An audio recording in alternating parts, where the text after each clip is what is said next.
Ever since we looked to the stars, humanity's search for higher order has been guided by the wonder of creation. From the ancient work of the Vedas, Plato, and the Pythagoreans, to the crucial discoveries of Da Vinci, Kepler, and Einstein, scientific insight has always begun with an understanding of the organizing principles of nature. Our moon, the cycles of the sun, a vast tapestry of symmetry and proportion found everywhere around us. In every era, our discovery of natural laws produced technologies to further our human aspirations, each new insight driven by the realization of a higher order, from harmonic patterns in the well-tempered system to the six-fold crystalline structures found everywhere in living nature.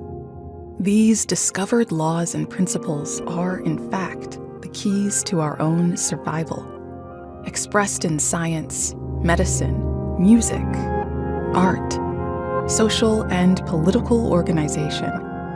They are the standards we aspire towards and build from.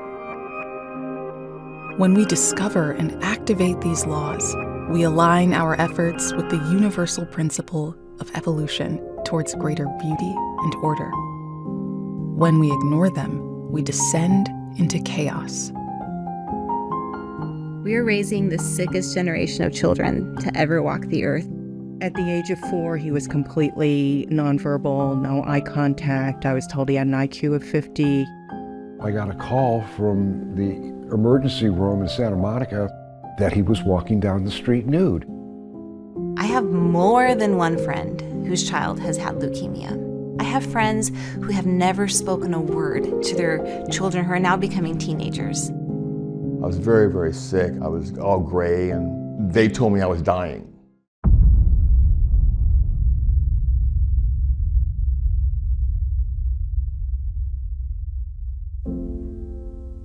My name is Rachna Kapoor. I'm a medical doctor. Hi, I'm Dr. George Rodriguez. I am a board-certified emergency medicine physician. I'm Dr. Jennifer Barr. I am a naturopathic doctor and the founder of Resilience Naturopathic. My name is Dr. Andrea Sullivan, and I am a naturopathic and homeopathic physician. Most doctors are not exposed to the therapeutic power of homeopathy.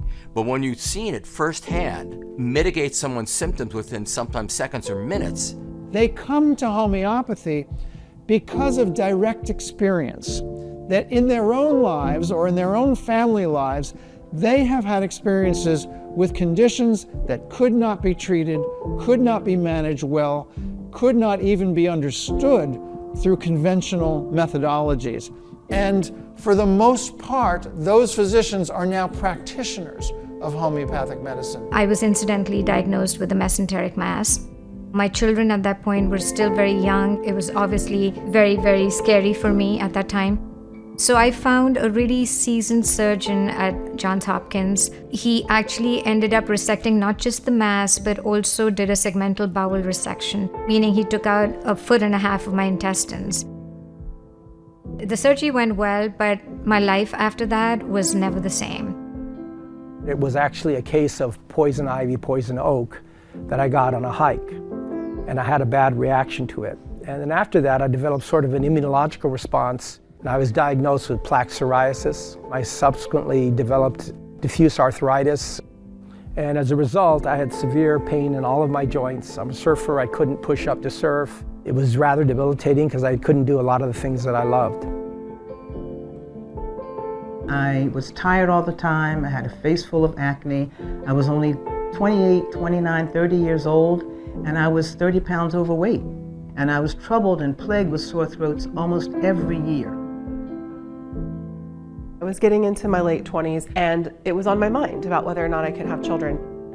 The medications that were recommended for my chronic health condition were absolutely contraindicated in pregnancy. My options were this really barbaric treatment that just seemed absolutely awful to recommend to somebody, or adoption. I had intractable diarrhea, I had abdominal cramps. My life was a mess. that really was no way to live, but I just wasn't finding the answers in my own system of medicine that I trusted so much. It just completely failed me. I investigated Western medicine treatment and wasn't fully satisfied that I would get a good resolution. There were topical agents which weren't really effective. There were immunosuppressant agents which I really did not want to subject my entire body to. Having started at conventional medicine and then going through functional medicine, naturopathic medicine, in an attempt to fix my broken health, I chanced upon homeopathy. I came upon homeopathy, and over a year period of time, I became symptom-free and have remained symptom-free from my arthritis since then. I was treated for severe strep throat. I took a remedy, and I have not had a sore throat since. Within just a little over a year, I was completely healed. I could actually go out and eat without any fear of getting sick. That has been completely life-changing for me. It was the most effective medicine that I'd ever used. I was able to get off all of those chronic medications, stop having relapses, stop having flares, and I'm now the proud mother of a beautiful 3-year-old little girl who would not have been possible had I not been willing to give homeopathy a try. That was a turning point for me. I said to myself, what is this stuff? What am I doing? So I started going back to Howard, where I was teaching at the time, and I decided to take prerequisites for medical school. I almost quit naturopathic medical school because of homeopathy. The fact that it was part of the required curriculum made me call into question everything else about the curriculum because it just made so little sense to me. Once I figured out that homeopathy was so effective, I did a complete 180, and not only did I not quit school because of it, I decided that I needed to specialize and really learn to become an expert in homeopathy. I was a medical doctor in my past life, actually, but now I'm a homeopath. I consider myself a healer now.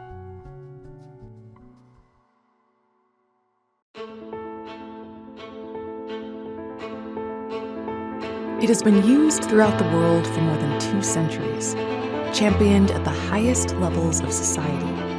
Gandhi said it cured more cases than any other method of treatment. After falling gravely ill and experiencing a near miraculous cure with homeopathy, Beethoven went on to compose his late string quartets, considered by many the pinnacle of Western classical music. It is used in professional sports, from the German and French national soccer teams to the world's fastest man, Usain Bolt, and soccer star David Beckham. Homeopathy was attracting the most well-known, well-respected literary greats, corporate leaders, and educated people. Longfellow and Thoreau, Emily Dickinson and Louisa May Alcott, Mark Twain. Throughout history, homeopathy has aligned itself with movements promoting fundamental principles of science and social thought. The American Institute of Homeopathy admitted women 5 years before the American Medical Association, with many supporters in the women's voting rights and abolitionist movements. Before he was president, Abraham Lincoln chartered a homeopathic medical college in Chicago and filled his cabinet with advocates of homeopathy. It has been praised by U.S. Presidents Rutherford B. Hayes, James Garfield, and William McKinley, who spoke publicly at the unveiling of a monument honoring homeopathy's founder, Samuel Hahnemann. To this day, one of the few monuments to a medical doctor in Washington, D.C. Over the years, there have been many famous and influential people who called for its use as a safe, gentle, cost-effective, life-saving medicine. Today, it is used by hundreds of millions worldwide, the second most common used form of medicine in the world. But for some reason, there is a widespread, misguided belief that its results are no more than mere placebo.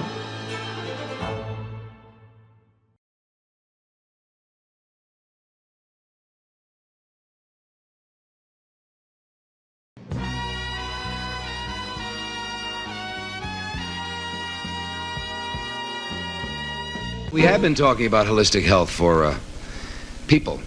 Holistic health is very big in America these days, but one area that usually gets neglected is healthcare for animals. And with us today is a nationally known veterinarian and his wife. And they've put together a book titled Dr. Pitcairn's Complete Guide to Natural Health for Dogs and Cats. Here is Dr. Richard Pitcairn and his wife, Susan Hubble Pitcairn. Welcome to the show. Susan? I started out in my veterinary work with a desire to learn how to relieve suffering in animals and restore their health. And it wasn't being satisfied. And I had first thought that was because I didn't know enough. I began to explore other alternatives. And I came across a book on homeopathy. So I ordered this little kit. I got the flu, and I got really pretty sick. I forced myself to open the book and look up flu, saw some remedies described there, and took a dose, one dose, fell back in bed, rested for 20 minutes or so, and I woke up and I was normal. I couldn't believe it. I had no symptoms. It wasn't placebo. I didn't have confidence in it. I didn't expect to get well. That really impressed me. I didn't understand it, but somehow it works. I've been involved in the homeopathy research field for 25 years, and what I've really noticed, it's quite strange really, is that over that time there's been a growing divergence between the actual data we have, the actual science on homeopathy, and the perception of homeopathy from the outside world. Many people think it's quack medicine. This widespread idea that homeopathy is just a sugar pill and has to be placebo. With the state of the current research today, that position is quite frankly becoming untenable. We now have high quality laboratory studies showing that homeopathic medicines can affect white blood cells in culture, they can affect the activity of plants, of animals. We have studies in veterinary homeopathy showing that they can prevent diarrhea in piglets in farming. And of course, we have a whole wealth of high quality clinical research studies showing effects in humans. If you really look at the research literature in homeopathy with a critical eye, what you soon begin to realize is that there seems to be a clinical effect of homeopathy that is more than just placebo. Generally, placebo in all the studies that have happened, it's about a 30% response rate. When we treat patients and get 80 or 90% result, that is certainly not placebo.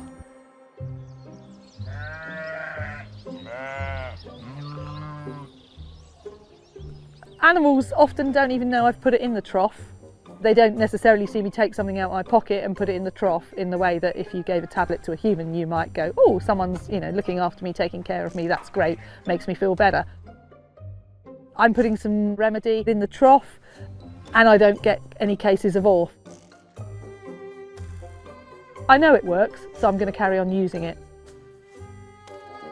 The important part is, does the stuff work? This is Joker. He's a 6-year-old border collie. Joker was a typical dog. He was running in our yard with our dog Charisma, and he managed to be looking at her and not where he was going, and he ran into a large boulder. At that time, we were not aware of the damage that he had done to his knee. It didn't look like there was anything broken other than a significant puncture to his right knee. At that point, we had 4 vets take a look at him, and he was cleared to go to World Games Sino Sports in Tennessee. And while he wanted to run, we didn't feel he was moving in the way that he should have been. So at that time, some x-rays showed us that his right kneecap had had such impact with the boulder that it actually deadened the bone, lost circulation, and a portion of that bone had died. So he lost part of his kneecap. We took him into Jody, and at that point we thought we were going to have to do management care, and he was no longer going to be able to do agility, and we would find other things that he could do. Joker had a reaction to a medicine long ago, and it made him very, very fearful. And that's when I first started treating him homeopathically. I gave him a remedy, and he became much less fearful. In fact, pretty much not fearful. Bones don't have a lot of vasculature. And usually if a bone loses its vasculature due to trauma, it won't grow back. Animals don't have a placebo effect. The placebo of just being kind to them doesn't fix these diseases. It doesn't get kidney failure to resolve. It doesn't get heart disease to get better. It doesn't get a lame animal to start walking. But when I give the correct homeopathic remedy to them, all of these things can be resolved. I would never guarantee that, but what I can say is that if we give the right remedy, they get better. So it's pretty unusual. It's very unusual that all of a sudden, you know, he gets it rechecked and it's back and it's there again. Through homeopathic and being able to work with him, Joker regrew his kneecap. To me, that is amazing and nothing short of a miracle.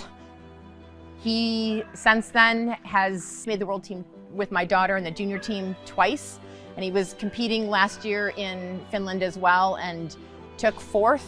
That is unbelievable given what he had to come back from.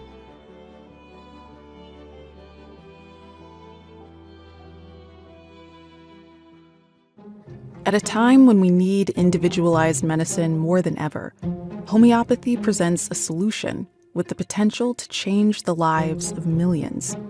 Today, about 10% of the global population has adopted its use, but there seems to be a lingering information gap in the rest of the world, and many who support it, with a misguided understanding of what it actually is.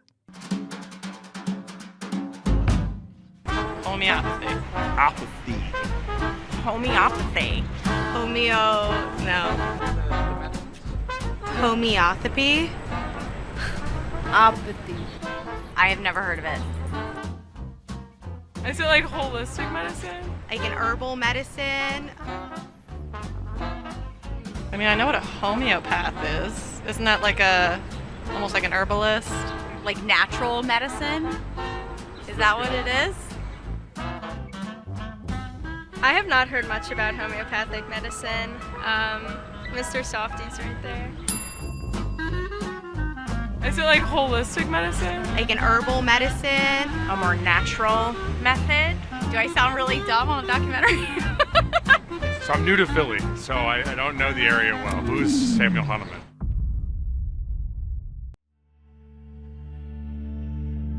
The law of similars, upon which homeopathy is based, was not invented by humans. It is based on a phenomenon observed in nature. In his published work, The Organon of Medicine, Samuel Hahnemann, the founder of homeopathy, records observing diseases cancel one another out based on the similarity of their symptoms.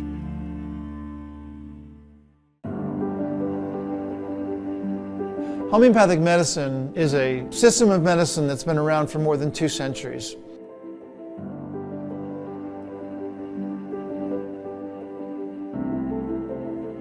The word itself is a composite of 2 Greek words, homeon and pathos, similar suffering. In homeopathy, as a practitioner, we try to give a medicine which produces similar symptoms to the effects of the disease presented before us. That's why it's called similar suffering. The body's always trying to heal itself, and when we're sick, it's struggling in that fight. So the symptoms that we express are the reflection of that struggle, not of the disease itself.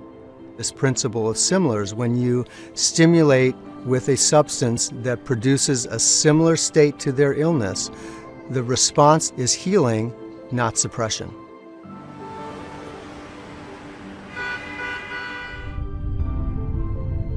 The law of similars is a universal thing. For example, in noise-cancelling technology, you can sample the noise and play it back, the same noise, and it'll cancel itself out. So we know that similars as a principle of removing existing phenomena is there generally. Another example of similars, the case of neurosyphilis. In its final stage, it affects the brain and it produces a type of what we call encephalopathy, where the brain looks like Swiss cheese. It's got pockets, holes developing. A few decades ago, for antibiotics. They would give people with neurosyphilis malaria, because malaria, which produces a similar spongiform encephalopathy, was treatable. It, if you like, overran the syphilitic symptoms, and it could be controlled. If you have a high fever and you apply pharmaceutical medication to lower the fever, what you're doing is you're going against the body's natural response. What you really want to do is you want to go with the direction the body's already going. For example, putting someone into a warm bath when they have a fever, you're giving the body assistance in the direction it's already going and allowing it to effectively combat and overcome the illness. Hahnemann's observation that when you treat individuals through suppressing their symptoms, they never get well. In fact, the longer you use suppressive approaches, the more likely it is that the person's state of health diminishes.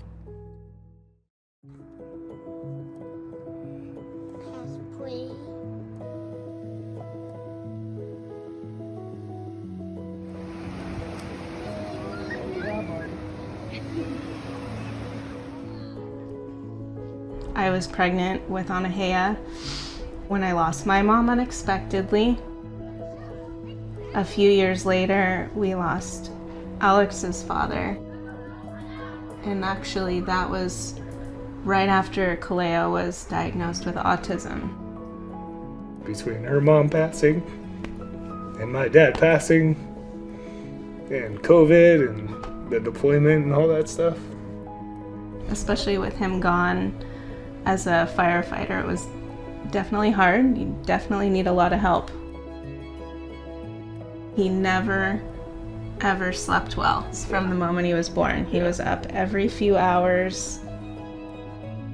Lots of tantrums, lots of hitting, lots of screaming and yelling and not knowing why. A very big diagnosis with not a lot of hope. It was terrifying.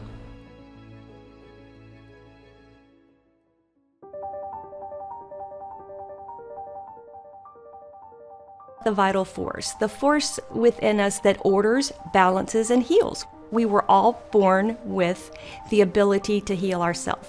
The body uses symptoms as its toolbox. When it gets stuck in the process and is not able to move through full healing, symptoms persist. You have a nagging cough that goes on for 3 months. You have indigestion that seems to be part of your life now. Whatever the situation is, your body tried. It just got stuck. The homeopathic remedy helps stimulate your own healing faculties. Hahnemann says that suffering is the blueprint of its own cure. Every system of medicine first requires that you translate the suffering of the patient into that medicine's paradigm of function. You give a remedy to a patient because you have selected certain symptoms, principally found in one particular homeopathic medicine. You give the medicine, the pattern of symptomatology should clearly shift. The remedy that will help that individual recover from whatever they're suffering is the remedy that best matches the pattern of illness that they're exhibiting at the time that they come to see you. So the physician looks for a drug or medicine which is known to produce effects similar to the disease presented.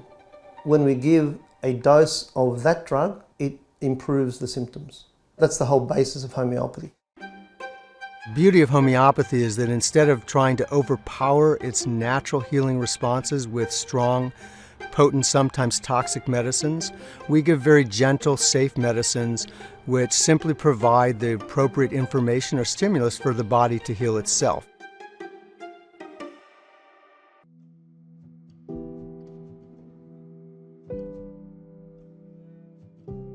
I remember being in the hospital after I had my cyst burst. It ended up popping the blood vessel and I lost 1 liter of blood internally. And after that, doctors were able to go in and kind of see that I had like cysts and I had issues. They told me that I would have a really hard time getting pregnant. which was very scary for me because I had just been married. I've always wanted a big family. I have a sister of my own. Seeing a couple other friends, they have like multiple siblings and they just always have so much fun and they're super close. Whether either they're fighting or getting along, it doesn't matter. It's never boring, and that's always something I wanted growing up. After hearing that from the doctors, I had to tell my new husband at the time that this was an issue, and I knew he had wanted like 4 kids. So it was really nerve-wracking for me. She talked to me and explained to me everything that she was going through and how she can have a family due to her medical conditions, and I came to terms with being okay not having a family. I was willing to sacrifice that because I loved her. They knew I was getting these cysts, and they told me I didn't have endometriosis, which was good, but they still didn't know really what was wrong with me. And I was like, okay, well, is there something to keep the cysts away? And they told me, no, there's no option for that. And that kind of blew my mind. I was like, how is there nothing medically to help with this issue?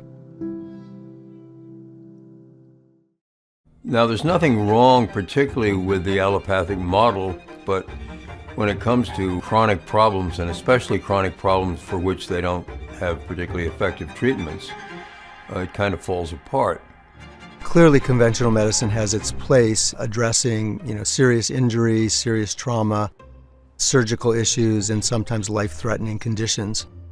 But instead of constantly managing disease, homeopathy will effectively restore health rather than simply put a Band-Aid on their symptoms.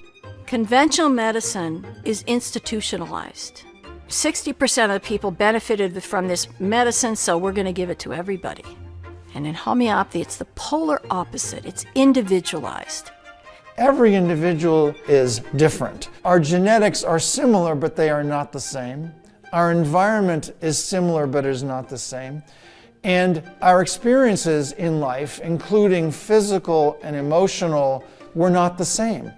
And the trick in homeopathy is not to find a new drug, it is to find the appropriate drug for the individual person.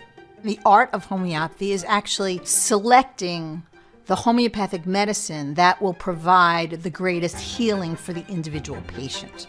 Listening to all aspects of their symptoms, what it is, when is it better, when is it worse? Is it stabbing pain? Is it aching pain? Is it throbbing pain? So it's not that they're giving a homeopathic medicine for headaches, they're giving a homeopathic medicine just for you. I can vividly remember my dad telling me that there was something different about me. I wasn't happy. I had issues with bullying when I was young. I developed a really low self-esteem, developed a fear of social settings and just being around other people.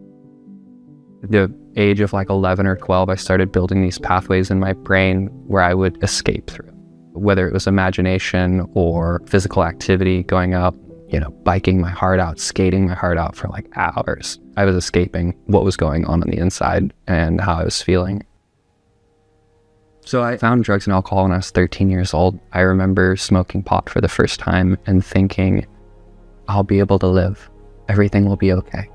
Because when I smoked the pot, it made me feel the relief that I didn't feel when I was a little boy. I was using hard drugs. I started using Oxycontin in high school. Looking back on it a decade plus later, I can actually be like, yeah, you were part of the opioid epidemic. That did happen, and that's okay. I didn't really have any plans, any, dreams for my life. Basically, it formulated this idea that, it would be really cool to live in Los Angeles. I can be close to a lot of skateboarding, a lot of fun, the beach. And so I decided to move up to Los Angeles.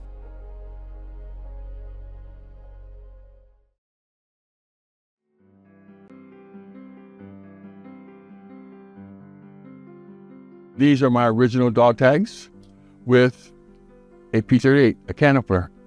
So we all had a little canister attached to our dog tags, We used to sometimes heat stuff in our helmets with C4 because you could burn C4. We use C4 as a heating agent to heat up food. Yeah, under the helmet. Yeah.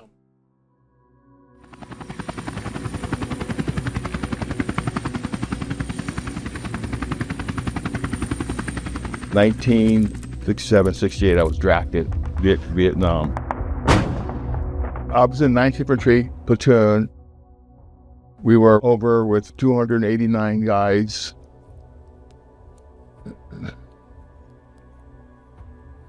And 5 of us came home on one bike.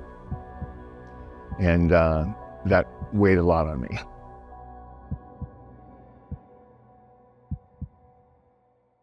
My medal's here. Only one I'm missing is a Purple Heart. I was wounded in Vietnam, but because I didn't want my parents to know, I rejected letting the Red Cross know that I was wounded because they would have notified my parents. I got the Bronze Star with the V device because we were being martyred, and so I was just dropping rounds in it, sending rounds back around us, and because of that, we saved our troops. I came home with lots of issues. I went into the VA one day, and my left arm, I couldn't move it, it was numb. My heart, they said, was likened probably to Agent Orange in Vietnam.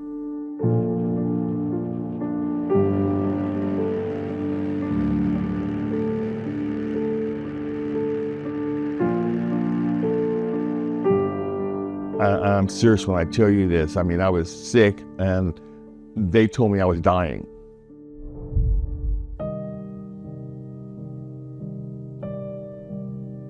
In conventional treatment, everything is taken in parts.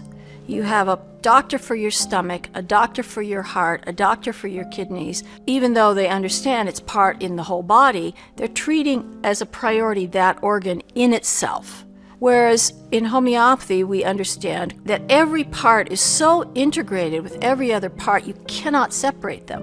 The individual is a whole. You can't fragment them. It's a mistake to do that. So if you say, okay, I'm going to treat part of this individual, and the practices coming from that are not really serving what that individual is, which is a whole being. We take the whole person into account. You have to take the physical, emotional, mental, and spiritual as a continuum. We're always looking at the interactions of the whole being. We use symptoms and we use the history of the problem, their relationships, their job, their habits, their nutrition, all the different aspects that makes them who they are. Once we have that clear understanding of how the pieces fit together, we can then give the homeopathic remedy, which is designed to stimulate that person's organism to restore its own health. Because we individualize every case. What is your particular problem? And now that is personalized care.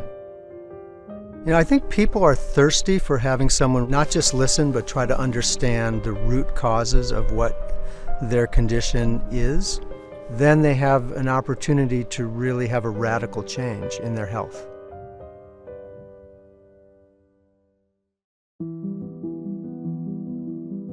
Medicine and science evolved out of our essential connection to the natural world. Seeking answers to questions like, what is our nature? The nature of knowledge, and even the nature of truth.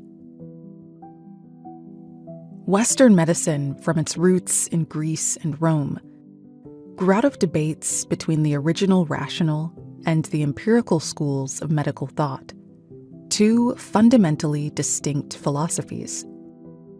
In today's medicine, rationalist thought is reflected in the trend towards specialization, the idea that the human being is a mere assembly of parts, each to be treated by a separate specialty.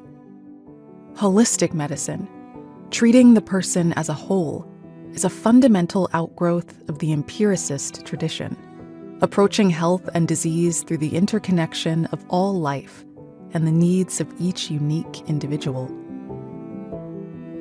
Samuel Hahnemann, the founder of homeopathy, was a great empiricist thinker and polymath genius who devoted his life to serving humanity.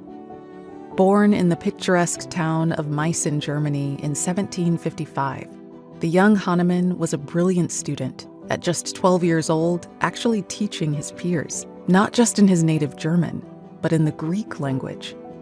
Hahnemann was a sort of a child prodigy. When his father couldn't afford to keep him in school, the principal of the school, his teacher, could see he was gifted and petitioned him to go for free. Just 5 years after graduating as a medical doctor, Hahnemann decided to give up his practice, feeling that the procedures of his day, bloodletting, mercury, and other poisonous substances, did patients more harm than good. For the next 20 years, Hahnemann worked as a medical translator, moving his growing family from town to town, never stopping more than a few months. Throughout this period, his dedication to truth and the medical arts never waned. After I had discovered the weakness and the errors of my teachers and books, I sank into a state of sorrowful indignation. I was on the point of concluding that the whole art was vain and incapable of improvement. I gave myself up to solitary reflection and resolved not to terminate my train of thought until I had arrived at a definite conclusion on the subject. It was in 1790, as he worked on a translation of William Cullen's Materia Medica, that Hahnemann made the discovery that marked the formal beginning of the system of medicine known as homeopathy. Missionaries had brought this bark from Peru that was very effective in treating fever. Most medicines didn't have that much effect. For some reason, this one did.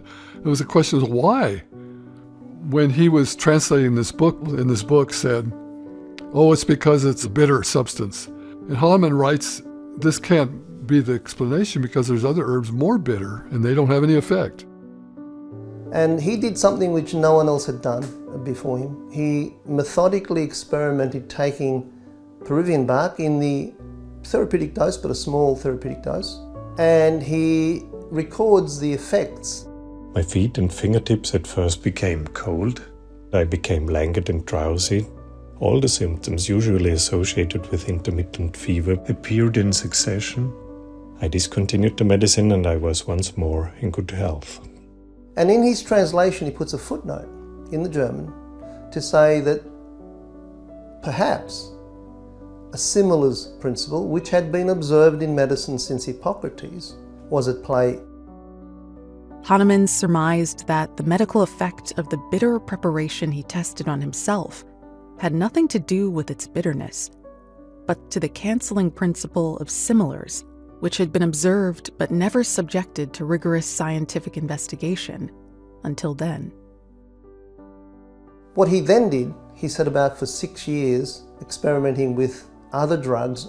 And he found in every case that he tested that each one of them produced similar symptoms to what they were known to remove in mainstream medicine. So then he writes a paper in 1796 on the idea of a new principle in medicine, that is one of similars, and hence the word he coined homeopathy. So when Casey was 13 or 14, while she was on her menstrual cycle, her pain was so bad. I mean, so bad. I've never experienced anything like that. So I was sort of at a loss what to do. She was so sick the first few days, I would have to keep her out of school, throwing up. She would turn pale, couldn't get out of bed. I would have the most painful period cramps every month. I was also irregular, so I would go anywhere from missing a period for 3 months to having one too soon. I had gone to see a couple doctors and they kind of just blew the pain off as oh, it's just period pain. That's kind of just what women have to deal with, especially because I was only in middle school when this was all happening, so I was young and no one really believed me but my mom. I just went to the doctor pleading for help. I said, well, is this the start of endometriosis? And the doctor said, could be, just like that, nonchalant, I was so concerned for her fertility, and I told the doctor that as well, and she said it could affect her fertility. And there off I went with my daughter, devastated. Homeopathy could almost be defined as a systematic way of researching nature, substances, and how they affect human beings. These are called provings. Hahnemann began that journey and was very methodical in his approach.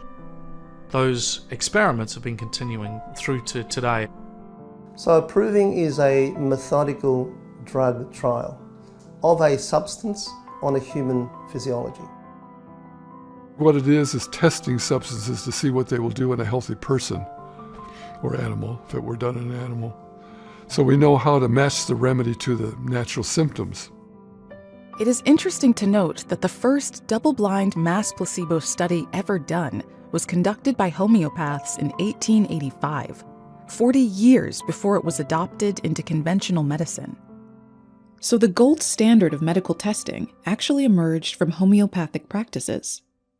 What do you think autism is? It's just that anything you say, you just repeat that over and over again. And none of yours eat teeth. Open. And it's yours. And teeth. And it's yours. And teeth. It's that his body can't understand what he's doing. He just came like that. He just came like that into the world. He had problems with his bone growth. He had the bones of a 3 or 4-year-old when he was 6 years old. He had failure to thrive. He was constantly sick. He barely had any vocabulary at all. And any vocabulary that he did have was just really repeating what he heard on the iPad. It wasn't really engaging in speech. There wasn't much engagement at all. We can't just ask him, what's wrong? Where does it hurt? How was your day? Or how do you feel about that? They don't really give you options, honestly. It's here's the diagnosis, and we don't really know the endpoint because autism is a spectrum. He has ADHD because that's often really common with kids who have autism. There's medication for that. We reached a point with the sleep stuff where we tried medication because we were feeling really hopeless. Yeah. And honestly, it didn't help.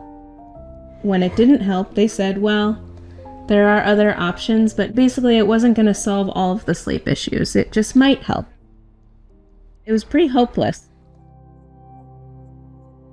He was 6 years old when he had his first seizure, and we were at occupational therapy, and I went to pick him up, and he wasn't there. They didn't bring him out, and I thought, that's weird. They're usually really on time, and she brought him out, and she was carrying him, and she said to me, has he ever had a seizure before? And I said, no. And when I looked at him, he was pale, and his eyes were kind of shifted to the side, and she said, I think he's having a seizure right now. And I panicked. For me, it was terrifying. My son was pale and unresponsive, but I think the hardest part for me in the moment was when we called Alex on FaceTime, and the paramedics were there, and Alex was really emotional, yelling for Kaleo, and him getting emotional really frightened me. They said, we need to go to the hospital because whatever they were giving him wasn't helping, and it had been almost 30 minutes. And I was asking what's going on, and they're like, he's not responding, but we're gonna get to the hospital, and the whole thing was absolutely terrifying. And it wasn't until we got to the hospital that he got seizure medication that he finally came out of it, and that was about an hour into the seizure. So he had a really long seizure. It was horrible. Absolutely horrible. Definitely the scariest day of my life, for sure. I thought he was gonna die.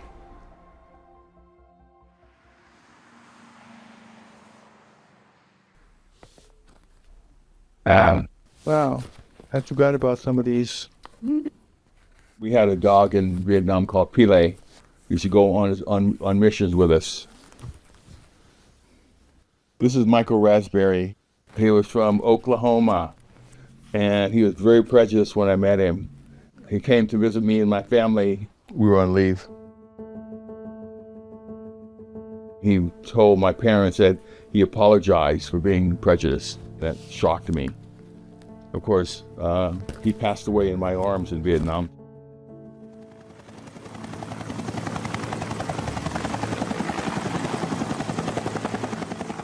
I had survivor's guilt real bad when I first came home.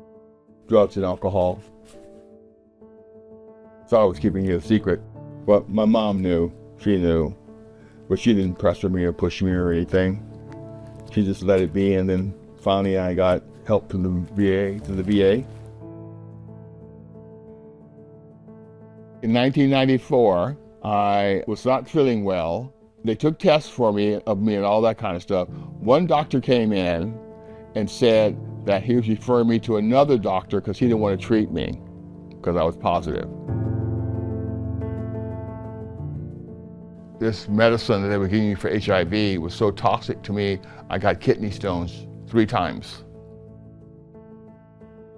Finally got the medicines to where they worked, but I was having eye issues, borderline diabetic, heart issues, kidney issues. They actually told me that I was going to die to get my things in order.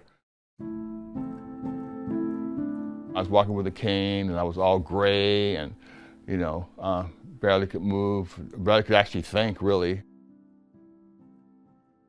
He wasn't doing well when we first started together, and he was on a severe decline. One day he called and said, "I'm really sick." And so I came in, I said, "Just lay down," and made him a chicken soup,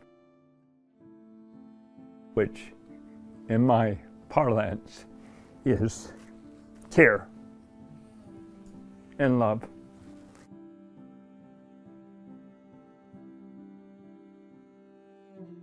My heart was bad, and they wanted to do surgery immediately. After his heart surgery, they said, "Oh, we did 5-way heart bypass because every vein on his heart was blocked." And they trace it back to his exposure to Agent Orange in Vietnam.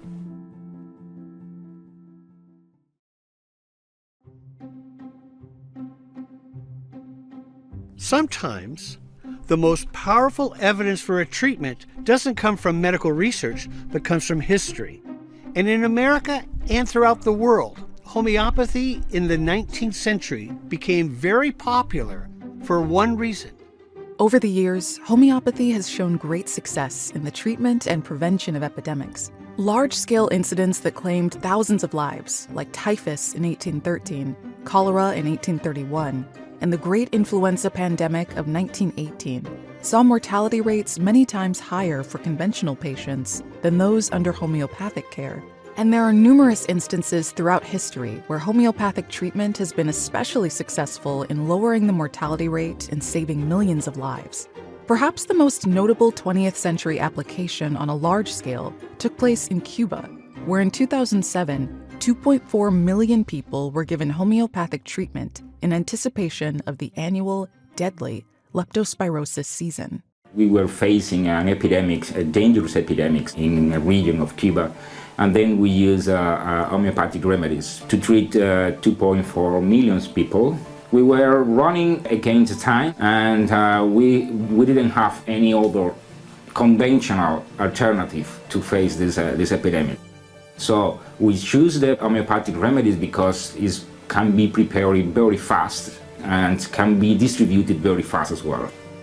And the results are continuously impress me because in the time frame of 2 weeks, we will be able to decrease the incidence of the disease below to the historical levels of the disease. If you know a little bit about leptospirosis, you could imagine that it is very difficult to reach that, even with a very effective vaccine. Incidence of the disease, and therefore death, was significantly reduced, and interestingly, remained low for many years after. The experience also points to the cost efficiency of homeopathic treatment, showing that whenever storage and distribution of medicines might be an issue, homeopathy offers tangible benefits. One of the places homeopathy has seen strong clinical traction is in Romania, where busy clinicians see 40 or more patients a day, using homeopathy as the method of primary care. I'm practicing homeopathy for almost 35 years. I practiced for 5 years only allopathy. I was not very happy with the medical thinking, which is dividing the man in pieces. Now I'm doing exclusively homeopathy. Okay. I would say homeopathy is a noble art. For a medical doctor, that's a very dignifying profession. Boom, bravo, bravo. This boy with a diagnosis of scarlet fever or scarlatina already took antibiotics, but probably the antibiotics didn't cover the spectrum of sensitivity. The rash is all over the body, enlarged tonsils almost uniting, terrible pains and fever. We began the homeopathic treatment. After 3 days, you can see the aspect of the throat and of the face. In 7 days, the rash is normalized. I continued the homeopathic treatment for 1 month more, preventing complications. Power of homeopathy in acute cases in children. It's amazing, and fortunately we have more and more homeopaths or doctors who practice homeopathy, and they refer patients to me. Some of them are treating their children here or themselves here. I'm very proud about this integration. A girl of 6 years old was sent to me by a colleague. We have a chalazion. She was proposed for anti-inflammatory drugs, followed by an operation. The parents decided to try something else. After 1 month, the inflammation recedes completely. The keys disappear after 2 months and a half. There is a woman of 65 with an impetigo. The face was cracked, the hands were cracked. The lesions are serious. Wow. She was proposed for hospitalization. Fortunately, with the proper remedy, she responded well. First of all, the inflammation around the mouth and the face recedes, then the inflammation on hands and then on lower limbs. It's a serious case of pustular psoriasis. It's treated normally with high doses of cortisone. We begin the homeopathic treatment without anything else. You can see the large blisters that appeared. Slowly, the whole aspect of the disease recedes. And she's okay now for 3 years. Maybe a half of my patients are children. It's a wonder, not just to treat acute disease, which is possible with homeopathy, but also to make an active prevention and to help them in their development as human beings in all aspects, both physically and psychologically. Da, mama? Da. 3 granule pe zi. Iei 6 din 7. Instead of taking 10 of different pills, you can take some globuli or some drops, and that's it.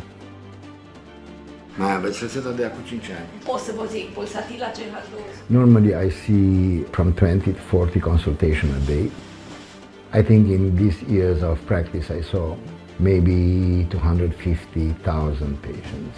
I think the most important part is the results and the fact that it's more affordable than the allopathy.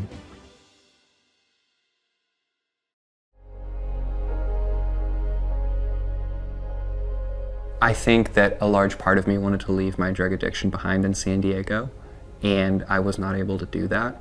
Going from that transition from high school to college, he had issues before that, but it wasn't until, this transition in life that it really became apparent. What it really was a string of heartbreaks. I went through a breakup with a girl. I was feeling all alone and cornered and reckless. That dangerous and risky thing was going into North Hollywood at like 2 in the morning and looking for cocaine, and like after hours of not able to find cocaine, the guy I was with suggested we tried meth. And the fact that I did end up doing it was just another kind of part of who I was as an individual. I'd compromise my morals just to get by and just to maintain. My life kind of changed that night when I smoked meth for the first time, because it immediately brought to life the dormant bipolar that I had been dealing with my entire young life. I was 19 when I was first diagnosed. That was my first experience with methamphetamine. One day I got a call from the emergency room in Santa Monica that he was walking down the street nude. He had taken his clothes off and was walking down the street nude. And the hospital said they wanted to keep him for a few days. And I said, no, I want to, come up there and get him and bring him home. My life got progressively worse. It got so scary to the point where I was in the room and I'm sharing needles with people who have like Hep C. Like I'm sharing needles with people who could potentially get me really sick. Prefrontal cortex, especially in men, is not fully formed until the age of 25 or 26. Giving anybody a medication that will impair, supplant, override, hijack their natural neurotransmitter system is going to create a human being with a compromised physiology and anatomy. I was born a highly sensitive person. At 21, they said I had bipolar. So I was put on 4 psych meds, and I took those for a long time, up until about 11 years ago. I was put into a psychiatric hospital, and they took away my Paxil, which we now know causes withdrawals. I fell into 3 years of deep severe depression.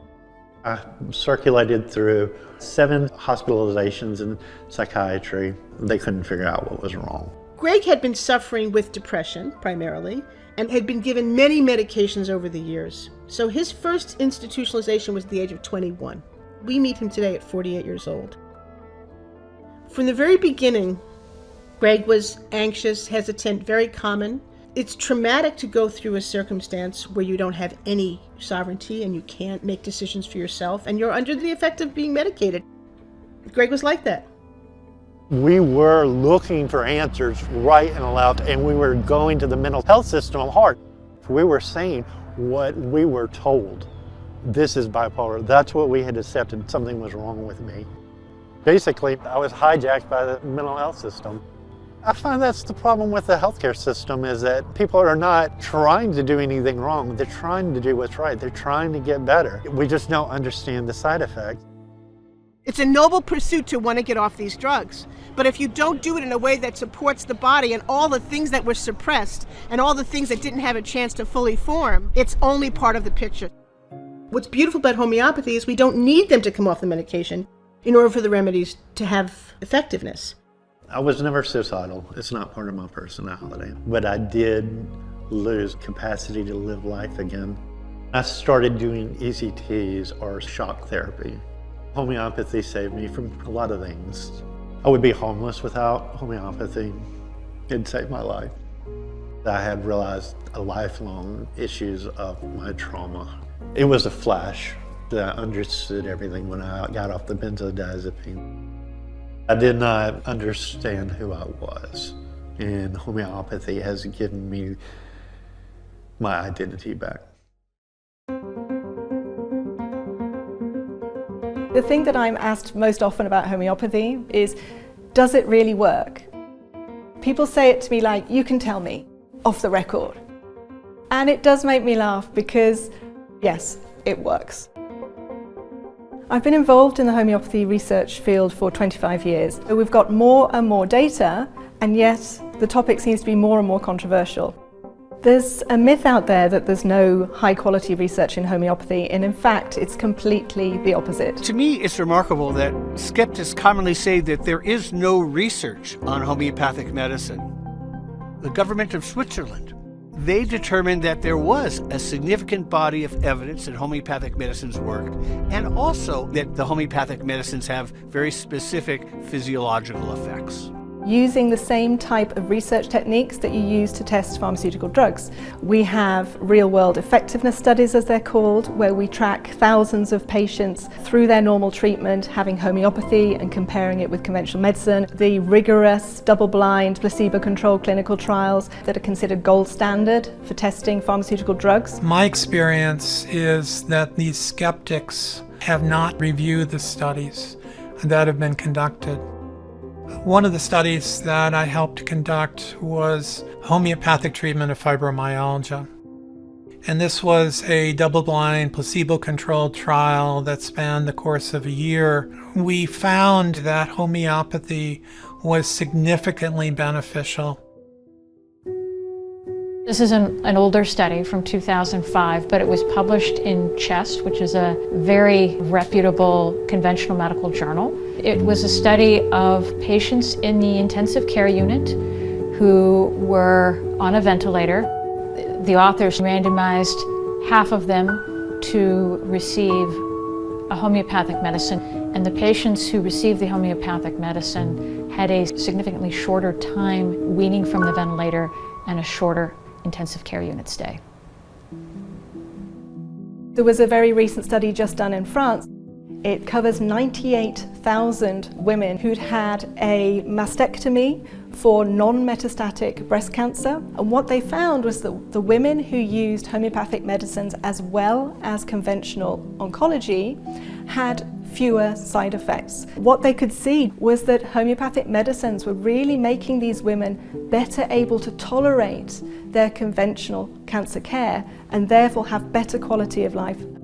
It really shows how homeopathy can contribute alongside conventional medicine as a sort of integrated approach to healthcare. One of the largest studies ever done in humans tracked 8,500 patients in France who were being treated by over 800 doctors. In this study, they split the patients into 3 groups, treated by conventional GPs, medical doctors just using conventional medicine, patients who were treated with homeopathy, and medical doctors using conventional medicine and homeopathy. And what they found when they just observed all of those patients being treated in these different ways was that the patients who were treated with homeopathy had better clinical outcomes or the same clinical outcomes, but they used far fewer pharmaceutical drugs. And I think more and more people are really interested in that approach.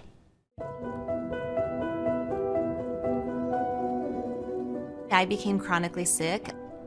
I'd had many antibiotics for various UTIs, and it really destroyed my body. Over time, I developed an autoimmune disease called interstitial cystitis, and it's a very painful bladder disease. The first doctor that I went to gave me 3 options. She started with this pill that might make some or all of my hair fall out, she said, but it could maybe numb my bladder. We can give you opioids, but we're going to have you join a support group for the addiction that you're going to develop. The last thing she offered was this device that you can insert like a tampon, and it electrocutes your bladder, and basically that would numb the nerves and you would go for a period of the day without pain. That's not what I want to do. My husband and I sunk $30,000 in savings, $30,000 in credit card debt, looking for alternatives. It wasn't until I turned to homeopathy that I really began to see gains in my health. And over the course of a year of being under homeopathic treatment, my bladder condition was completely better. And I was just amazed.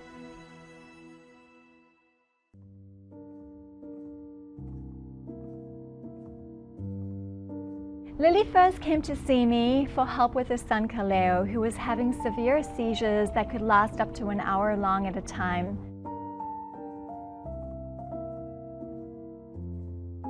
Since we've started homeopathy, he has had no seizures. Yeah. He's happier, he's talking more.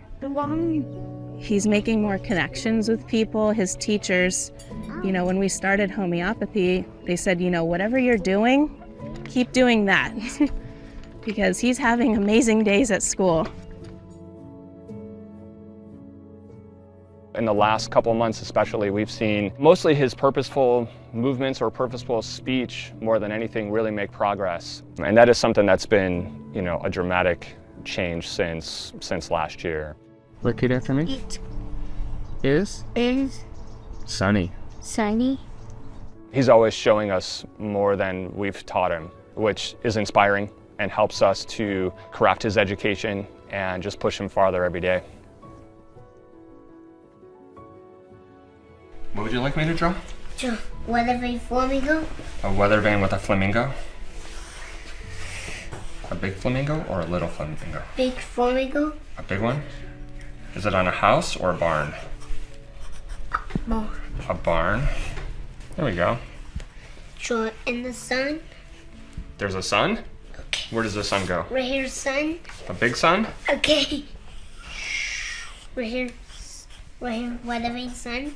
It's a weathering flamingo. Oh. Awesome. Should we color that later? So I met Kaleo last year. We've been so thrilled to see so much growth in him. I mean, even just in the past few months, he's responding verbally to either directions or questions that we're giving him and responding most of the time on topic. Whereas in the beginning, it was almost like he was in his own world much more of the time than we see now. I don't know a whole lot about homeopathy per se, but what I do know is what Kaleo must be doing at home in conjunction with what our team is doing here has just provided significant growth for him. That's really been eye-opening for us and really, really thrilling to see.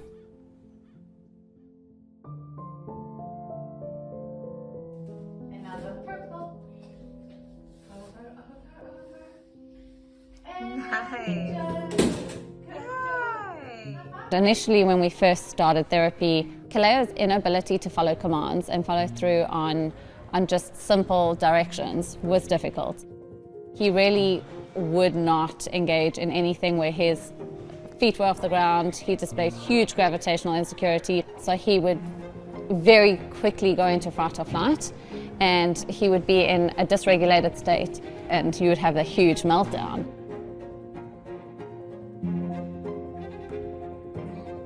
For a child who refused to get this much off the ground, he is now swinging on a trapeze, he is now swinging on a platform swing. I think the homeopathy has made a huge difference. His ability to show independence in play, his ability to show imagination, he is definitely evolving. This little individual has so much potential, and he's now able to reach that potential. I definitely think that the homeopathy has played a huge part in how his nervous system is being rewired.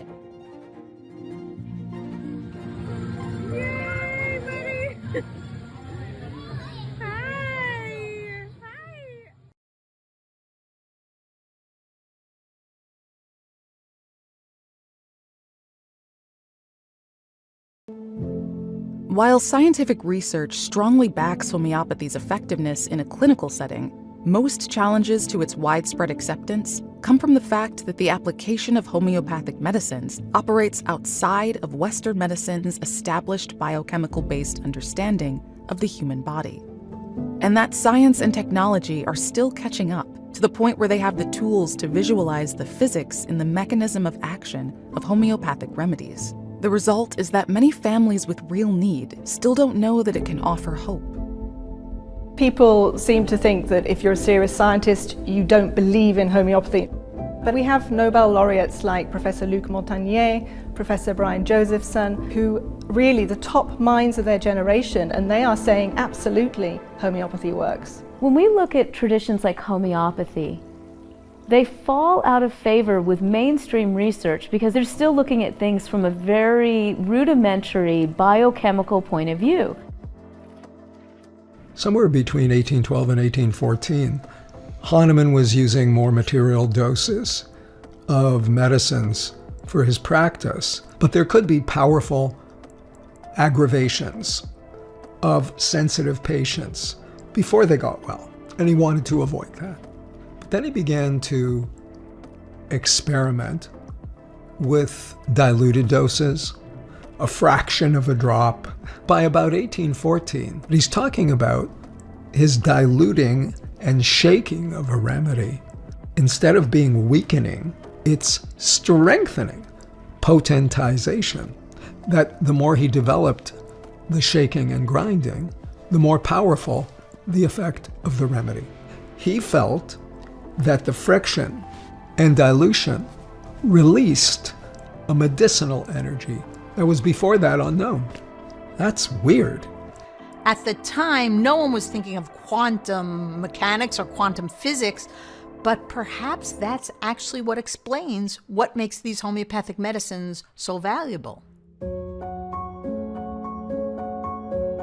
100 years ago. At the beginning of quantum physics, the physicists thought the physical world was solid and real, and they wanted to study the basic components going down to the bottom. They found out that there was no physical reality, there was only energy fields. They're saying at the bottom, there's just energy that takes form. This is what Hahnemann said.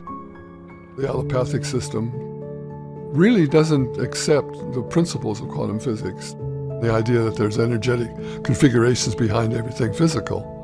So much of our world today, our phones, our computers, all our devices are based on quantum physics principles, and yet our system of medicine has put all that aside as somehow not relevant.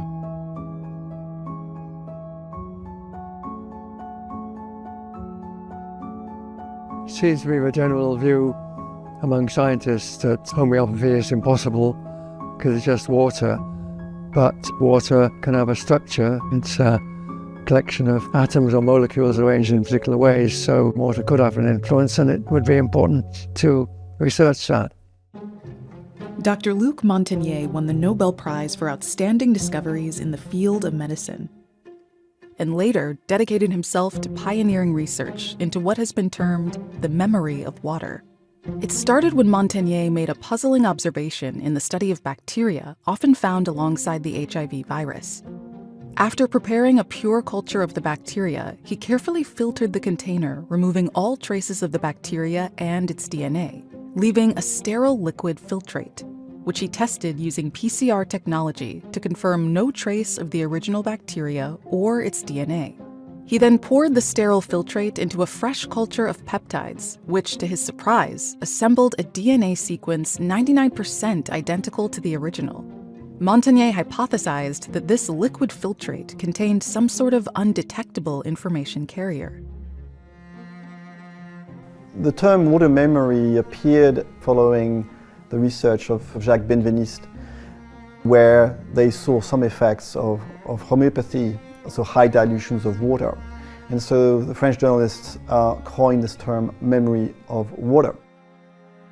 The idea that water would retain specific information that would have effects on biological material, even though in principle there is only water in the dilutions at that point.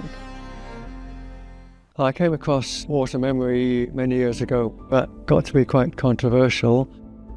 What struck me is the way people seem to attack it. Said it's impossible for water to have memory, and they have easily understood but invalid arguments, such as, for example, it's just water after you've done your high dilution, but the arrangement of water molecules clearly could have an effect.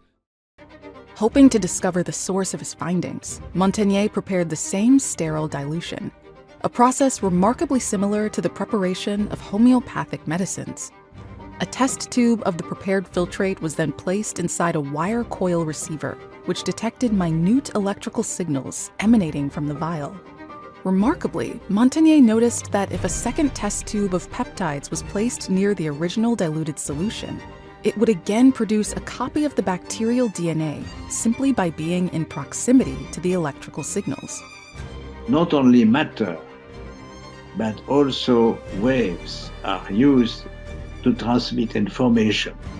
And this is now opening up something new in biology and also in medicine.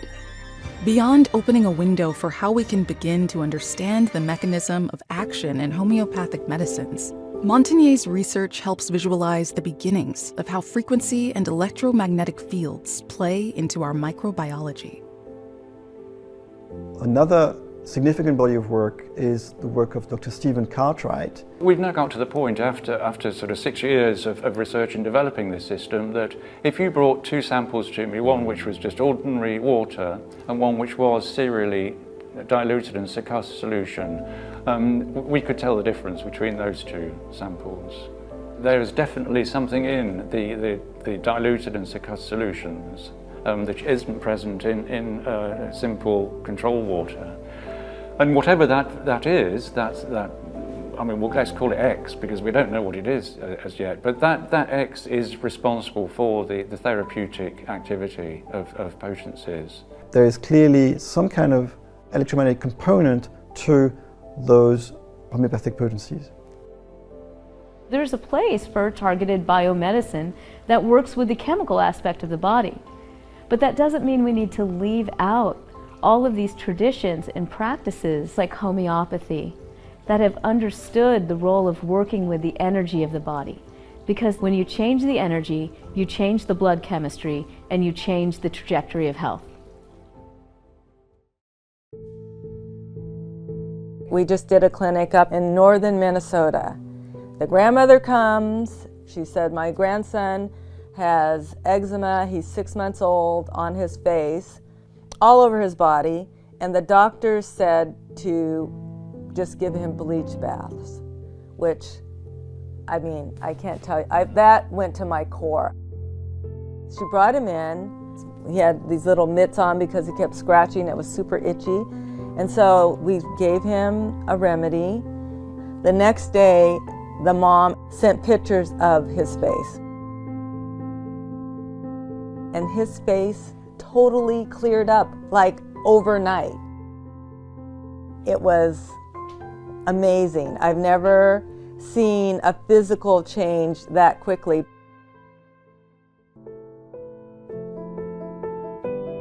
My son was very impacted by autism, and at the age of 4, he was completely nonverbal, no eye contact. I was told he had an IQ of 50, he'd never go to regular school.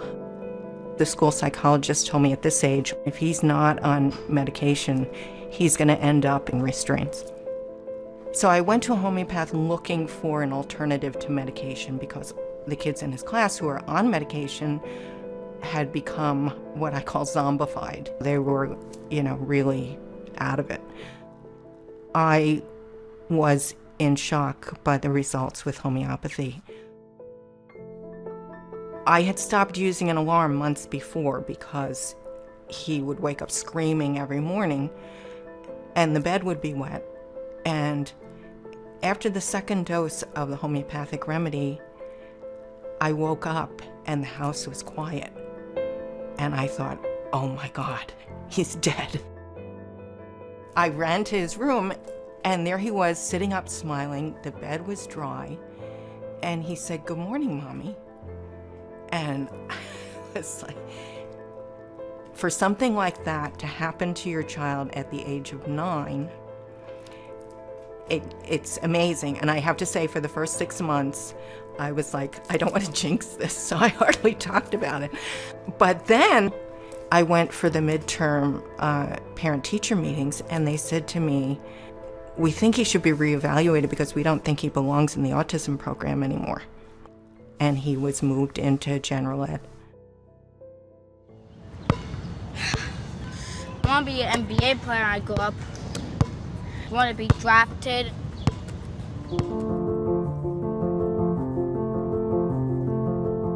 Right after Casey got married, I got a call that Casey was in a lot of pain, and so her husband said that we're going to take her to the ER.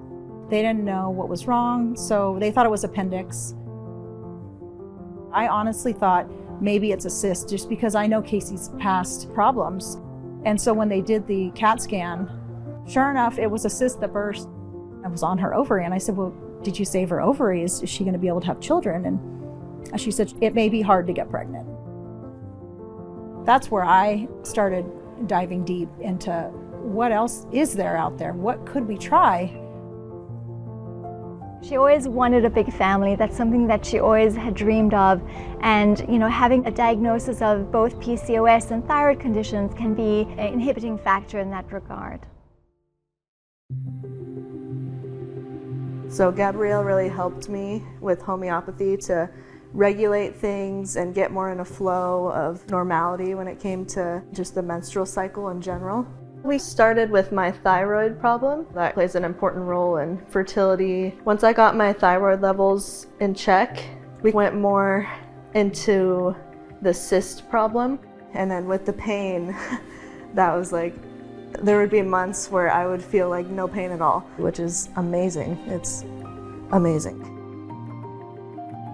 It makes me nervous for like other women that experience stuff like this, that are getting pushed aside and told that this pain is normal for women to experience when it's very much not.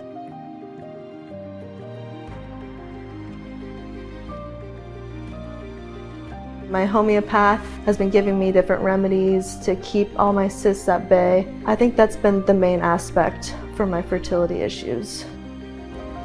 Because after that was when we conceived. I couldn't even hold it. I had to call my family like literally the next hour saying that Casey's pregnant, jumping around, because that was the last thing I would ever expect to come out of her mouth. It makes me emotional right now. I knew that it wasn't a guaranteed, and I didn't want to take it for granted.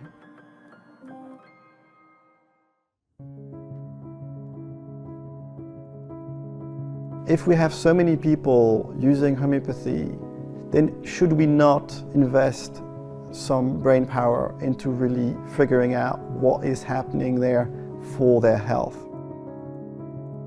As a scientist, when we look at the research, we see results beyond placebo that should really inspire scientists to ask the question, that is the beginning for me of the scientific investigation. We don't understand something, let's find out what's happening.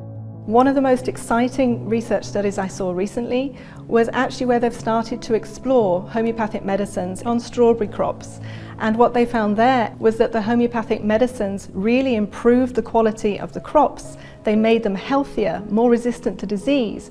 And this is hugely exciting because it suggests that homeopathy might have a really strong role to play in the future instead of toxic pesticides.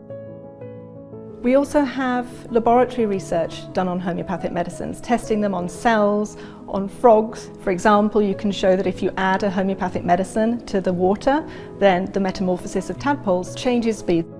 That research into memory of water and homeopathy could be very important, and so it should be well funded. This is the problem that these unorthodox areas of research have of don't get enough funding. For example, thermonuclear fusion as a way of creating energy probably gets 1,000 times as much funding as cold fusion, which may well be more practical. Over the years, I've often been asked by friends how it can be true that there is all this strong research evidence demonstrating it works, and yet nobody will believe it. Why are they seeing something different on the news from what I'm telling them? A lot of this is purely financial and economic. It is not possible to patent a homeopathic medicine. There is never going to be a big pharma-style homeopathic medicine. So this is a real problem we have. Simply the cost of very high quality research in homeopathy, these double-blind clinical trials starting at around 1.5 million each. But if you're going to fund research, you want to know you can patent that product at the end and make your billions, as pharmaceutical drugs do. That's not actually possible in homeopathy. In addition to the body of clinical evidence published in peer-reviewed journals on homeopathy in the treatment of human diseases, there's a very interesting and compelling body of evidence in the use of homeopathic medicine in the treatment of crops and also in fish farming. They found that it not only improved and increased crop yield, but improved and increased the nutritional content in the crops, and did so without the use of pesticides.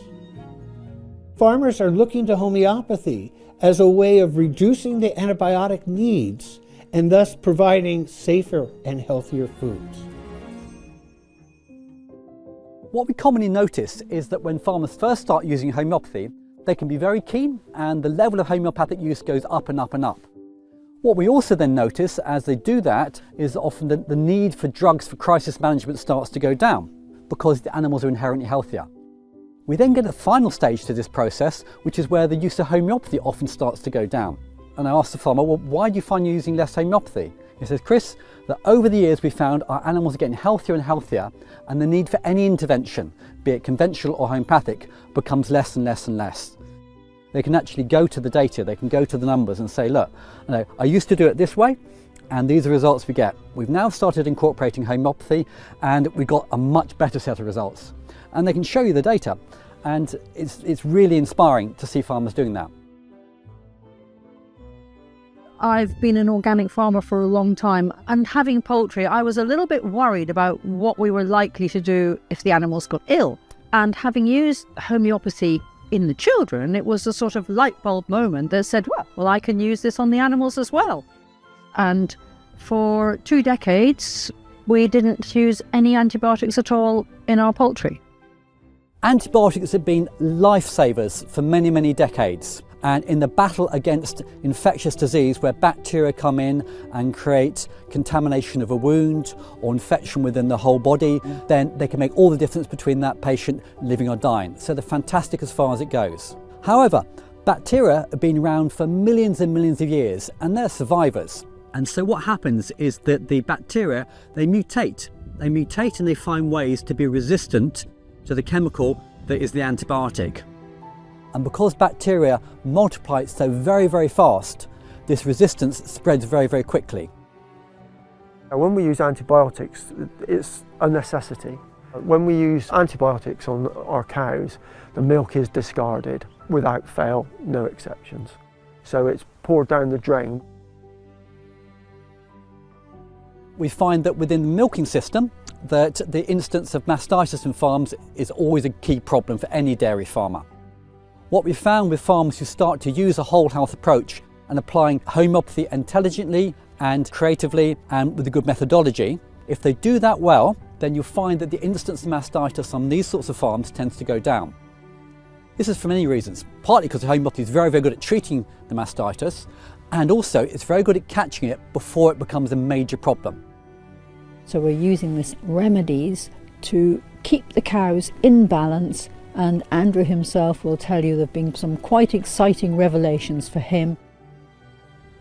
A lot of the results, if you compare them year on year, you notice subtle but significant improvements. One of the things that we have really noticed this year is we've had an awful lot less cases of milk fever. We've had 3 cows with milk fever this year, and all 3 cows were up within 10-15 minutes. And I've not seen that in my 38 years. We wean really late, so we wait until our ewes are kicking them off and suddenly no mum, no milk. You know, that's a bit of a stress. And we all know that dis-ease leads to disease. So we would drop some appropriate remedies for that into their water trough, pop the remedies into a lemonade bottle or something similar with some water, shake that up, bang in a bit as you walk up the field, tip it in the water trough, job's a good one. When people who've come new to homeopathy and farming and then gone, oh, you won't believe it, you know, I used those remedies and it really worked, and now, you know, none of them are calling, none of them are waiting at the gate, you know, everyone's settled and happy. So for me it's a low cost, very effective way of preempting a lot of the situations. Budget is always a consideration on a farm, and the bottom line is always important. If we can support farmers in having healthier livestock, where they don't need to spend so much money on crisis management and they can focus on keeping the animals healthy, homeopathy definitely has a place to, shift the way that that budget on the farm gets spent, so that less goes on the emergencies and more goes on the preventative stuff, so the animals can be happy and healthier and more productive in the long run. Homeopathic remedies are derived from substances found in nature, produced using raw materials from the plant, animal, fungi, and mineral kingdoms. One of the key features of homeopathy that I think is probably underdone is that it's inexpensive to manufacture homeopathic remedies. There is a very specific and meticulous practice that takes place in those manufacturing pharmacies and then dispensing pharmacies globally, but at the end of the day, it is hugely less expensive than conventional medicines, herbal medicines, and even those medicines that are sometimes used within, say, traditional Chinese medicine or even Ayurveda as well. Nobody imagines what it takes to do homeopathic medicine according to current regulations. Since 1938, the Food, Drug, and Cosmetic Act includes homeopathic medicines legally as drugs. So they list the Homeopathic Pharmacopoeia of the United States in the National Formulary. Anything in those books are considered legally drugs. We have to demonstrate that we are 100% in control of the process. numerous testings, validation processes. It is a system that originally was done for conventional allopathic pharmaceuticals. We need access to this kind of medicine more than ever. We want what's labeled on the bottle to be inside the bottle. We want good manufacturing practices to be followed, and we think that's what the FDA's role is.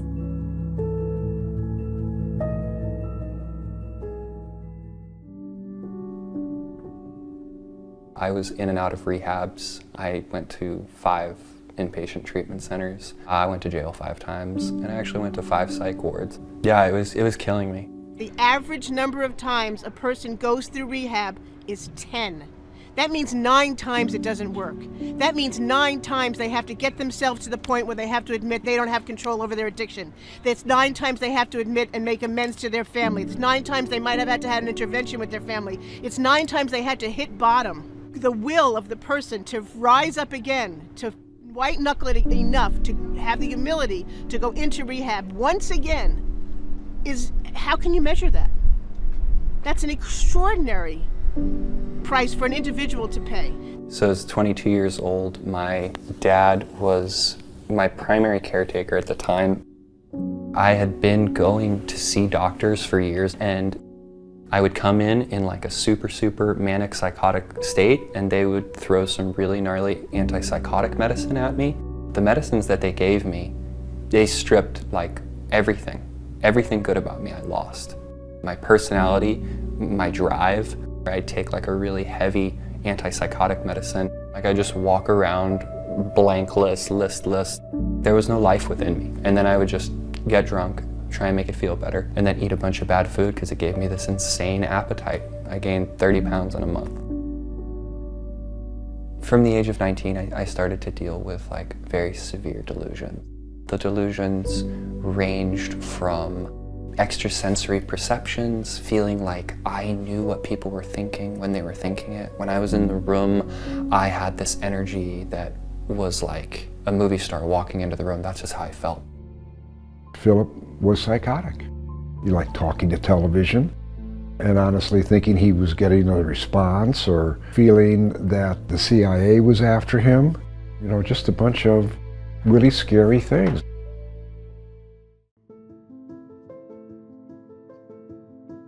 I was taking 25 medicines. They couldn't find any medicines that were working. At the vet center, one of my counselors introduced me to Wanda. I wasn't really sure. I was skeptic about homeopathy.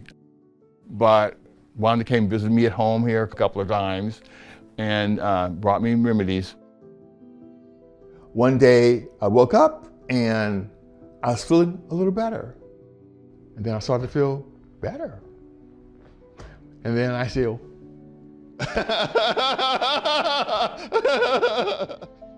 I mean, they gave me stuff that made my mind work better, my eyes work better, aches and pains went away. They hadn't changed my VA medicines or anything like that. And then one day when I went to the doctor for a checkup, he said to me, "You've experienced a miracle. What happened?" And I go, "What do you mean?" He goes, "Well, what are you taking? What are you doing? You're way better. You know, you're out of danger. You're out of risk." I said I was doing homeopathy as well as the medicines. They asked me what was I doing? You know, not what they were doing. They asked me what was I doing? Homeopathy is practiced in most countries.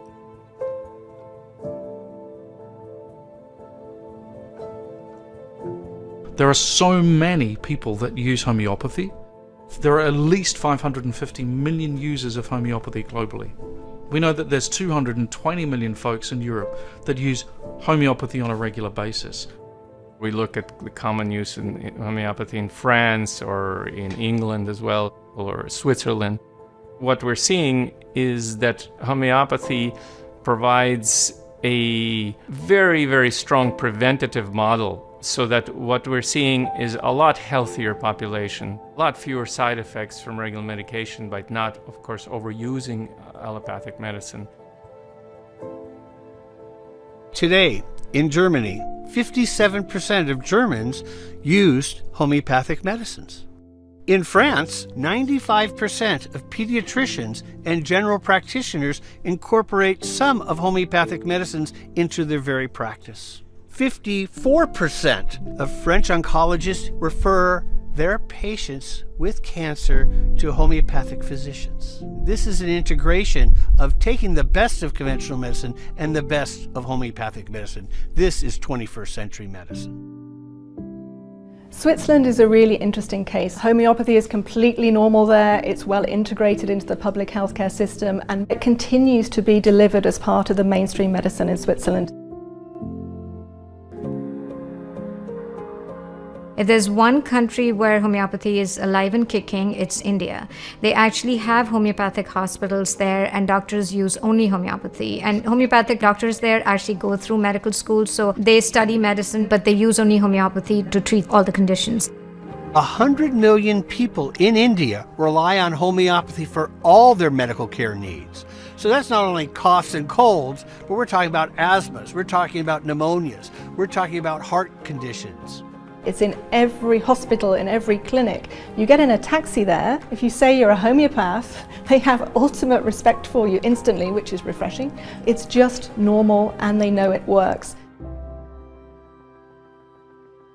Having worked in Africa for 8 years, they're looking for something that simply works. They don't know whether it's homeopathy, they don't know whether it's conventional medicine, but in rural Africa there is always a need for decent healthcare. I see homeopathy as a vital role to play in actually offering people systems of healthcare which are effective and cheap, and I think homeopathy is perfectly situated for that challenge.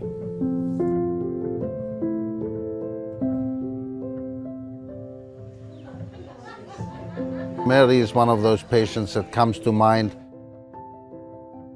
The first day that I went to the first village, and we got to this place and the whole AIDS group was waiting for us, about 20 widows. And Mary was the third patient. And I just remember her sitting there crying, you know, in the clinic. And that made us cry. Because other than all her physical problems, if I recall, it was extreme weakness, it was pains in the bones, poor sleep, lack of appetite, the stuff now that we've seen 1,000 times, you know. But she was so sad because her husband had died from AIDS and she was left alone with the kids.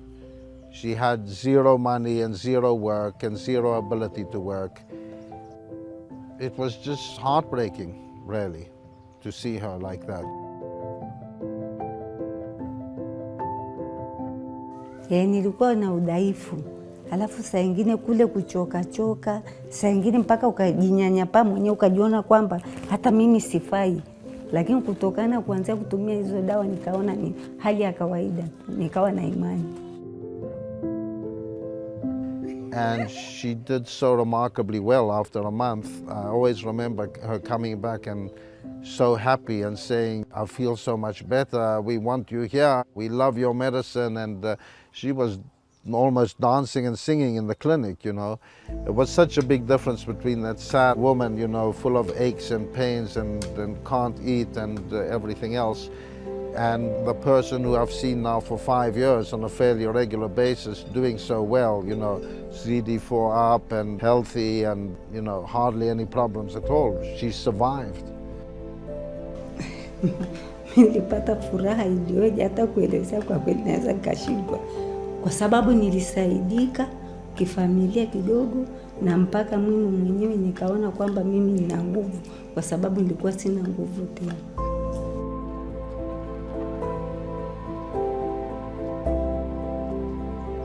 The AIDS virus is a very simple virus yet very sophisticated. And that's homeopathy. It's simple and sophisticated. And it takes like to treat like. And homeopathy just gently stimulates the immune system, but by touching exactly the right point in the patient. People have the innate healing power, but it just sometimes has to be directed properly and stimulated properly, and bang, off it'll go, and they'll start getting better.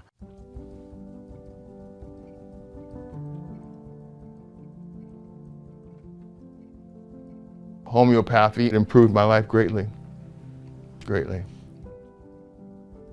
It's amazing, even though my mind was closed, it still worked. From a skeptic to a true believer.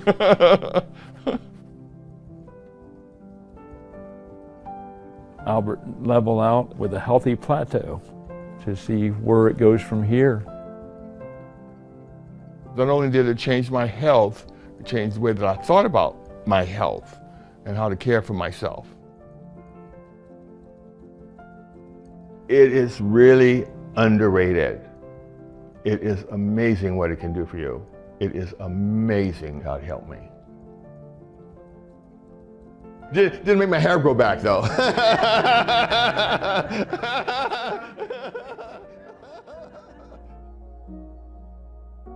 In looking for how to help him, I thought about homeopathy. I had never taken a homeopathic remedy, and I didn't really know what to expect.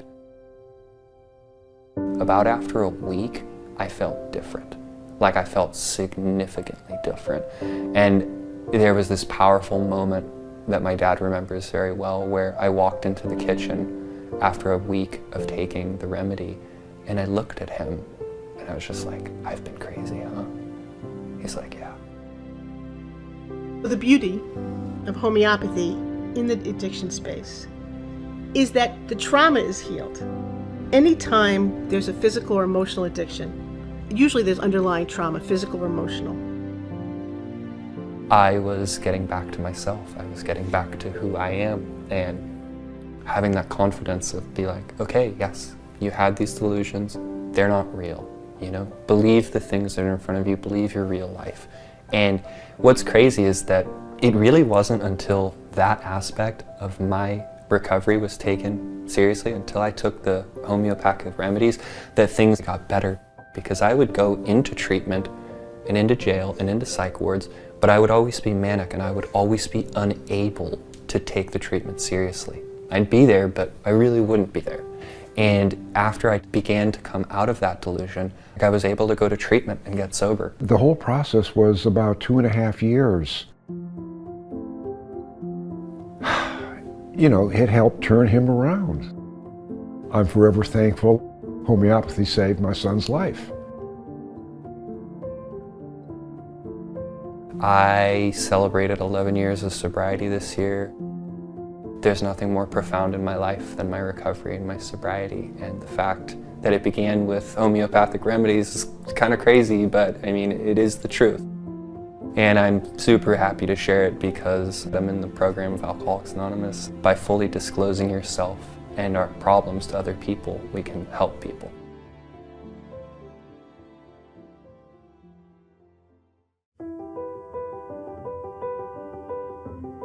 Patients want what works. More and more I find increasing with time is people don't care exactly what it is or even exactly how it's working. People just want to feel good. And if homeopathy is something that can provide that for them, my experience has been that people are open to it.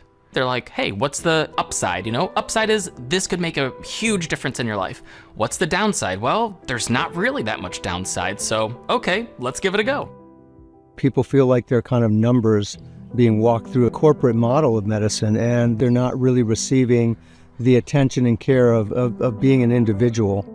In homeopathy, they're looking at the totality of the patient's symptoms and lifestyle and conditions that have led to their state of illness. In getting to know that person, both from a psychological, from a physiological point of view, as well as an environmental standpoint, they're able to glean the full state of disease and address it at its root. Homeopathy is treating the whole individual. It's not trying to take over and control anything. It's helping it function optimally.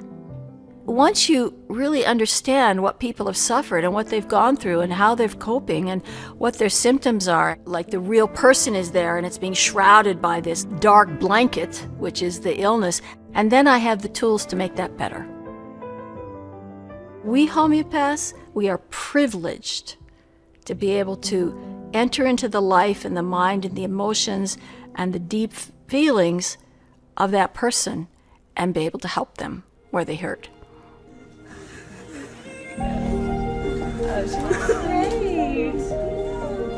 In a flash, like baby was out in the world screaming, crying. I was like, oh my gosh, this is it. I understand everything now. We just take in every single moment with this little girl. When I smile at her and she smiles back at me, it's even better than I could have imagined.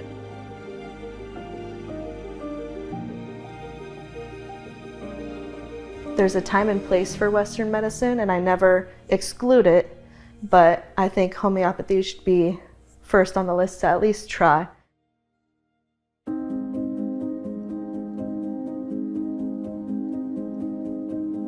Instead of having an ongoing management of an illness or condition that never fully resolves, you can see a complete resolution of the problem over time with homeopathy.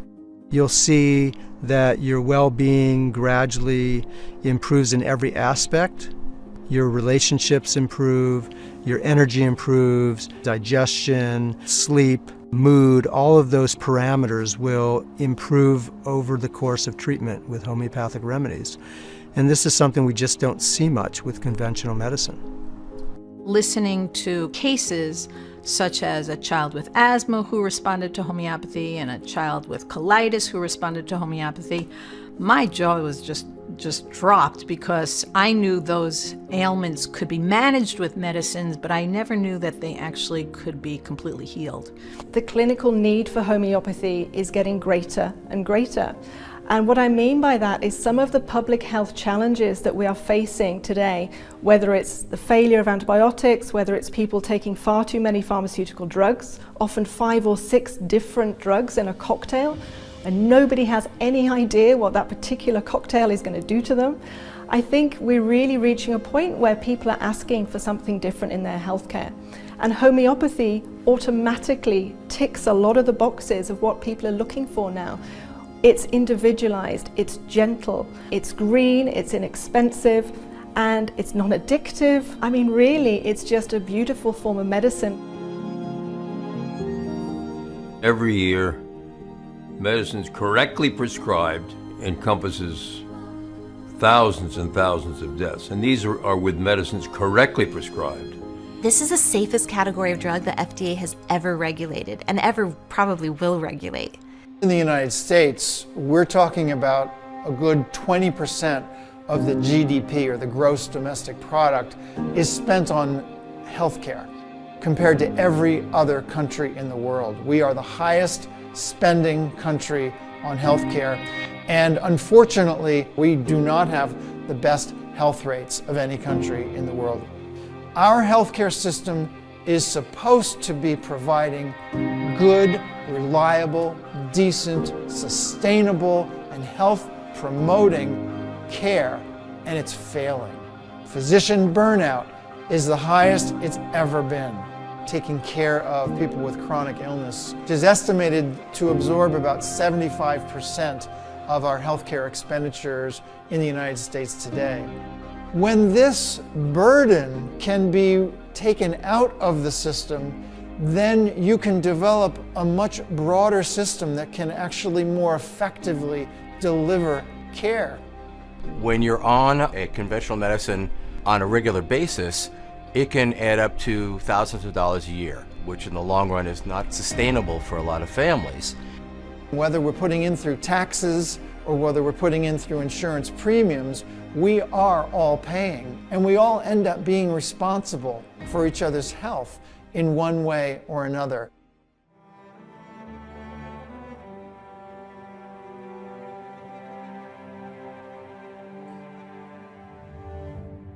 I feel like when we started homeopathy, it sort of was like a key, unlocked something for him. Mm-hmm. Just this waterfall of eye contact, speech, weight gain, more connection with people. To see your child go from silence to this explosion of development.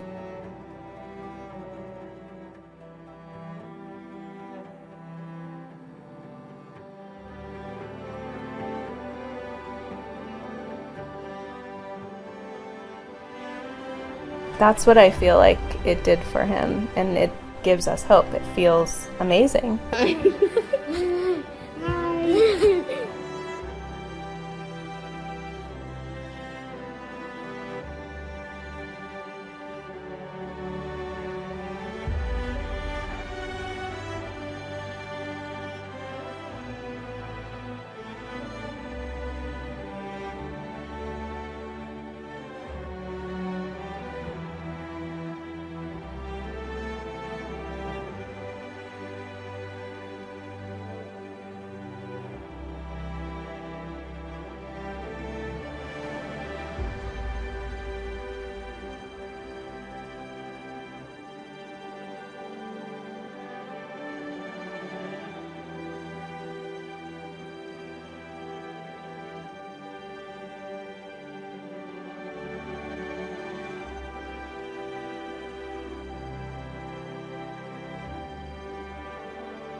Conventional medicine is always changing.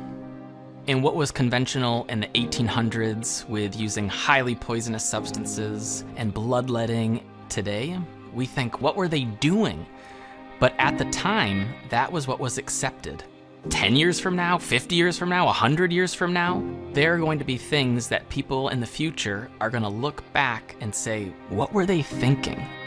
Yes, surgery is important. Yes, sometimes intubation is important, but that's not the first step. So we need to focus on the source and not just look to conventional medicine. And for me, homeopathy is the best medicine that there is. This is the medicine of the future. This is the medicine we've all been waiting for. This is the medicine we thought we were getting at the doctor's office. Thinking of my friends whose children have or had cancer, whose children have or had autism, they don't have the bandwidth to advocate for their rights to access.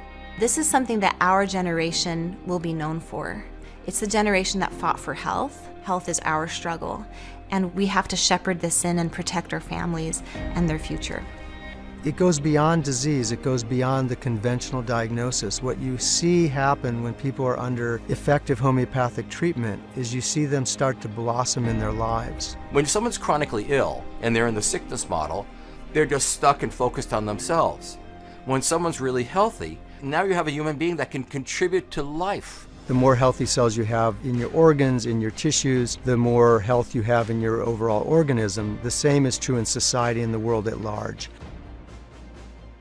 Hahnemann said, if we really applied homeopathy consistently, generation after generation, we would basically eliminate disease. I think that's a wonderful, wonderful goal to have, wouldn't it? If we had an earth in which there was no disease? Homeopathy not only helps change the person's life right now, but it releases trauma for the future. It affects the person and the society around them. The highest level of health is really altruism. Being able to use your physical, emotional, and mental nature to be able to be of use to humanity. That's what true health really is. And that is the goal of homeopathic care.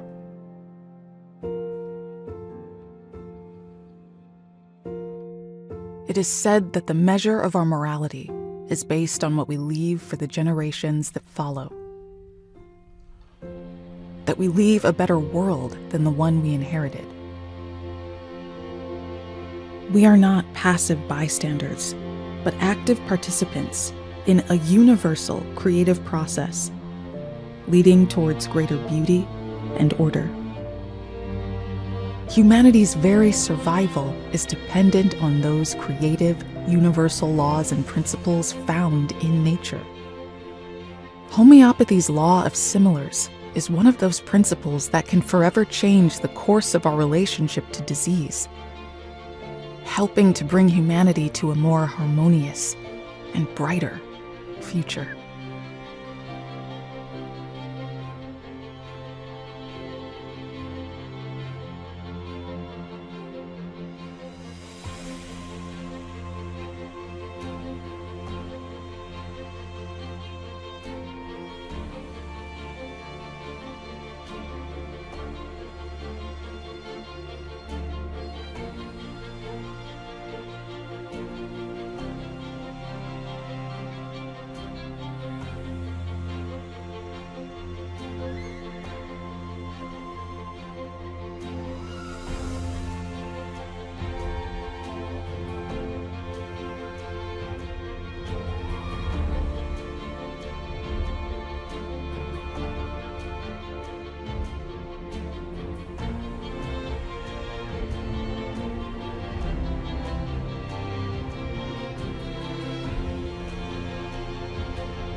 Thanks for watching Introducing Homeopathy.